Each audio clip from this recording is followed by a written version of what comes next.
अभी हमारे सत्ता पक्ष के मित्रों ने मोदी जी का भरपूर बखान किया कि उन्होंने किस तरह से भारत के प्रधानमंत्री ने ऑयल के क्षेत्र में, गैस के क्षेत्र में अनुकरणीय योगदान दिया है अपना।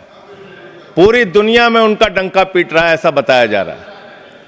लेकिन मुझे याद है मान्यवर, 2014 में जब चुनाव प्रचार में ये लोग निकले थे, तब कहते थे वोट दे दो, बीजेपी को जिता दो, डीजल 40 रुपए का हो जाएगा, पेट्रोल 50 रुपए का हो जाएगा।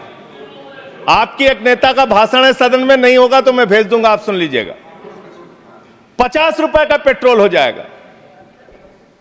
और मान्यवर, उस समय दुनिया के पैमाने पर कच्चे तेल का दाम क्या था? $135 प्रति बैरल तक एक कच्चे तेल का दाम गया था। बावजूद इसके ना तो डीजल ने ना पेट्रोल ने, किसी ने सेंचुरी नहीं मारी। लेकिन जब पेट्रोल का दाम, कच्चे तेल का दाम दुनिया के पैमाने पर अंतर्राष्ट्रीय बाजार में $19 प्रति बैरल हो गया कोरोना के समय में, उस वक्त भी हिंदुस्तान में आपने महंगा डीजल बेचा, महंगा पेट्रोल बेचा, डीजल और पेट्रोल का दाम आपने कम नहीं किया। तेल से इस देश की जनता का तेल निकाल दिया आपने, इतना महंगा पेट्रोल डीजल बेचा।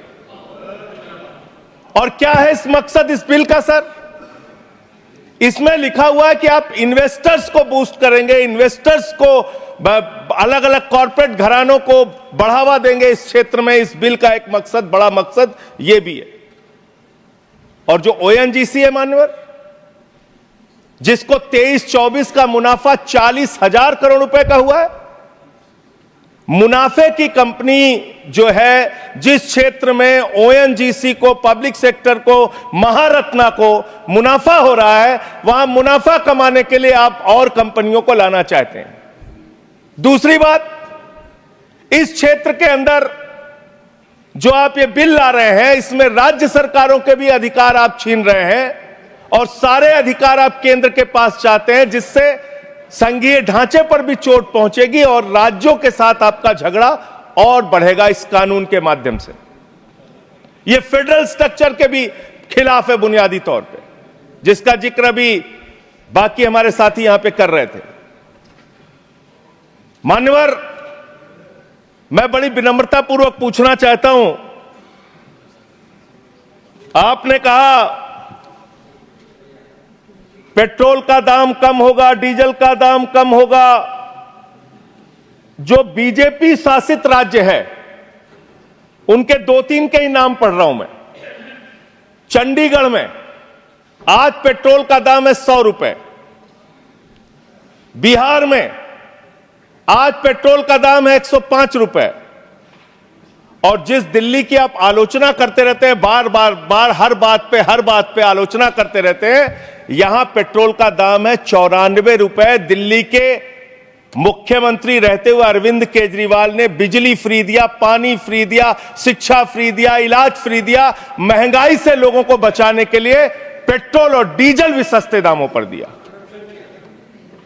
पेट्रोल और करप्शन पे तो बोलने लग जाऊंगा तो अडानी को तो लेकर बैठे हुए हैं। आप 2200 करोड़ रुपए की रिश्वत खिलाई अडानी ने। Nothing is going on record. 2200 crore रुपए की रिश्वत आपके अधिकारियों को। संजय जी, 2200 करोड़ की रिश्वत। संजय जी प्लीज। सर वो क्या बोल रहे हैं सर? वो आप इधर बोलेंगे कि उधर बोलेंगे प्लीज। सर 2200 करोड़ रुपए की अडानी ने रिश्वत खिलाई हिंदुस्तान में महंगी बिजली बेचने के लिए। सब्जेक्ट पर बोले वही रिकॉर्ड पे जाएगा। सब्जेक्ट पे ही बोल रहा हूँ सर। प्लीज सर, मैं सब्जेक्ट पे बोल रहा हूँ। सब्जेक्ट में आपको याद दिला दूं, मैं बोल रहा हूं सर। Oil exploration. सर मुझे बोलने दीजिए सर। बोल रहे आप बोल। मैं कह रहा हूं सर, यहां पर आपने मोदी जी का इतना बखान किया, हमने सुना उसको।